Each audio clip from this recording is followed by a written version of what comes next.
The Nintendo Switch is a great system. I don't need to start off with the history of the system or tell you anything you don't already know. Aside from my Joy-Con drift, I've had nothing but a fabulous experience with the console, and it's right up there as one of my favorite of all time. This video is in direct response to one put out by my buddy Brasel the Gamer, in which he listed his most played Switch games. I enjoyed it so much that I decided I needed to make one for myself. So this isn't necessarily the best games for the Switch, but according to my Switch data, the games that I've sunk the most hours into since owning it. I will note, however, Fire Emblem Three Houses was definitely in my top 5, but Tony did such a great job covering it in his video that I think you should go watch his first because his thoughts echo exactly how I feel about it. That said, here are my top 5 most played Switch games to date.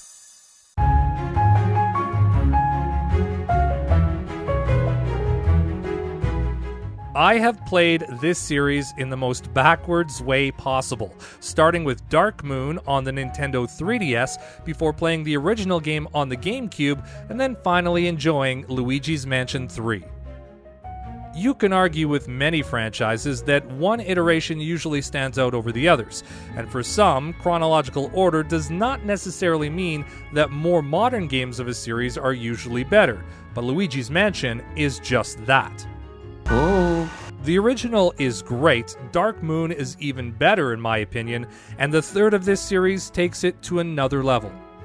I should preface this by saying that if you weren't a fan of the earlier Luigi's Mansion games, this third one won't stand out for you, but I loved everything about it. It takes what made the earlier games great and enhances it. The colors, the sprite work, the gameplay, the music. I don't do a great job of selling this game because I'm pretty much telling you that it's the same as the other two, just better. Oh, and then there's Gooigi. I love Gooigi. Nintendo has a lot of great first-party titles, but I implore you to check out Luigi's Mansion 3. I just can't say enough good things about it. Hello. What happens when you mix a simple sports title with a role-playing game? You get Golf Story. This inspiring indie title is the golf game you never knew you needed to play. Its simple premise, combined with a hilarious story, provides a fun playthrough that you won't soon forget. The story is that you're a golfer who feels sorry for himself after a string of bad luck, who then attempts to reclaim his childhood love for the game after 2 decades of not playing the sport. It doesn't sound like an overly engaging story, and really it's not, but the humor and writing of Golf Story is what puts it on another level. The gameplay is simple enough as you attempt to improve your skills through a variety of sessions, mini-games, and traditional 9 and 18-hole courses. You can upgrade your clubs, meet new people to compete against, and even golf within the undead. It's over the top in all the best ways and a lot of fun. It's easy to pick up and play, and there's a lot packed into this experience. Of all the games on this list, this is the one I recommend the most. You will not regret it.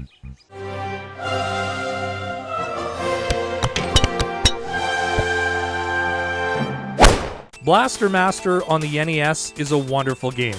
It's not easy, but in my opinion is one of the best offerings on the system. 30 years later, Blaster Master Zero provides a modern experience that takes the original formula and, like Luigi's Mansion, enhances it for a new generation of players while still providing a new experience for fans of the franchise. Zero is essentially a modern remake of Sunsoft's Nintendo classic with a few additions and beautifully displayed on the Switch. If you enjoyed the original, then this is much of the same. Exploration in the Sophia vehicle, the ability to exit and explore on foot, and a changing gameplay style when you enter doorways and interior passes. This was one of the first games I ever played on the Switch and really had a fun time with it. The game has multiple endings, so it has that element of replayability that you can play through over and over to get the real ending. While I'm not a fan of that element in games, it didn't take away from my enjoyment or lessen my sense of fulfillment when I finished it, but I didn't see the ending that I was supposed to. The biggest draw to Zero is that its difficulty pales in comparison to the original, and that's not a bad thing. I love Blaster Master, but it takes one of true patience to master. Zero is another that allows the player to pick up and play, and has enough strategy that it's not a complete cakewalk, but it doesn't hold your hand either. The game has also spawned a pair of sequels, the third of the trilogy releasing in summer of this year.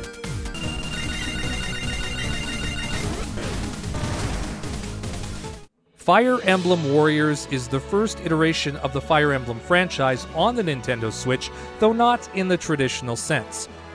While Three Houses is the first tactical RPG for the franchise, Warriors is the first to don the Fire Emblem name. The game is based off the hack-and-slash nature of the Dynasty Warriors franchise and follows in the footsteps of Hyrule Warriors, taking the Fire Emblem universe and molding it with the Warriors formula, and it does so in great fashion. Without getting too deep into the story, here's the long and the short of it. The twins, Roman and Leanna, end up having to defend their kingdom from evil and run into other Fire Emblem characters from various nations across the Fire Emblem universe. I just love how it takes advantage of characters from previous games. You have the heroes from both families of Fire Emblem Fates, Ashido and Nor, Chrom and crew from the Fire Emblem Awakening series, and even characters from original games such as Marth. What I love most about Warriors is that it's just a lot of dumb fun. It's a lot of mindless hacking and slashing with enough motivation and intrigue to keep you going back to upgrade your characters to their highest abilities. The main story is great, it isn't too long, but there's historical stories and battles that you can dive into, and after over 100 hours of gameplay, I'm still diving in, upgrading characters, exploring histories, and slashing my way through enemies time and again. It's great mindless fun, and because there's still so many elements of upgrading to level up for, it makes returning to it all the more worthwhile. Sure, the gameplay and hacking elements can be quite repetitive despite few variations of battles, but that's warrior games in a nutshell. Here's a horde of enemies, slash through as many as you can, and keep going until you finish your objectives. Whether you're looking to dive into the storyline elements or just need to do some wild sword swinging, Fire Emblem Warriors is a must-play for fans of the franchise.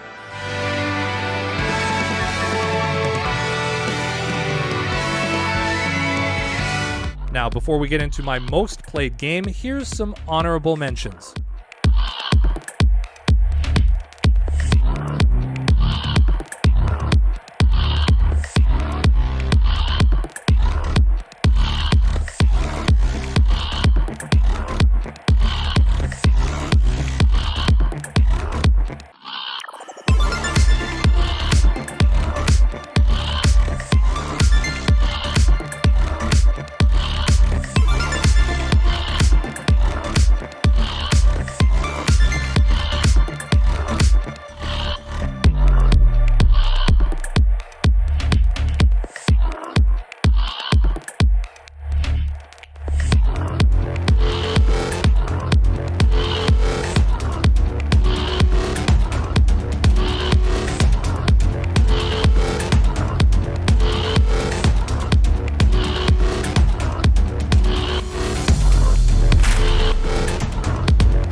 This almost feels anticlimactic, but it is what it is. Is anyone surprised to see Animal Crossing at the top of a Switch user's most played list?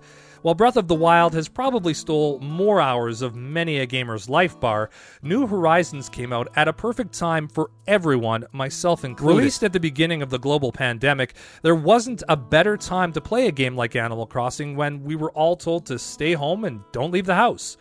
After the 2012 release and crazy success of New Leaf on the 3DS, fans of Animal Crossing had to wait 8 years for a new game in the franchise after Nintendo skipped the Wii U. And no, Animal Crossing Amiibo Festival does not count. I completely understand why those of you may not like Animal Crossing games. They're definitely not for everyone. There's no end goal, there's no real objectives outside of arbitrary chores. It's your typical life simulator, and one could argue that it's even limited in that regard. But that might be part of what makes New Horizons so enjoyable. You can do as much as you want or as little as you want and leave it at that. It's the perfect game similar to Stardew Valley, where you just go about your island, you dig up some fossils, maybe you pick up some fruit, engage in pointless interaction with other island dwellers, and that's about it. Sure, there's more to it than that, but again, that's not what makes the game enjoyable. New Horizons is a game that I can just sit back and stare at for minutes at a time. Whether you're enjoying elements of the museum, admiring the fish and insects you've caught and added to your collection, or you're just sitting around watching your characters interact with each other, it really is a relaxing experience. And the greatest element of the game is probably the music. Many's the time where I've either had the game on in the background, not playing, and just enjoyed the music as it chimed away. The composition may not be as good as New Leaf in my opinion, but it's certainly on a high level of enjoyment that you could easily have on at any time.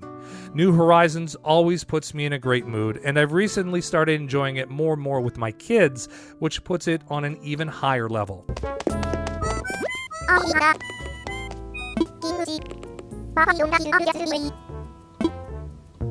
So there you have it, 5 of my most played Switch games. I'd love to hear from you on some of the games that you've enjoyed most on Nintendo's latest console. Leave your comments below, and in the meantime, I definitely encourage you to check out Brasel the Gamer on YouTube. Watch his video, and if you aren't already, definitely subscribe to his channel. Thank you for watching.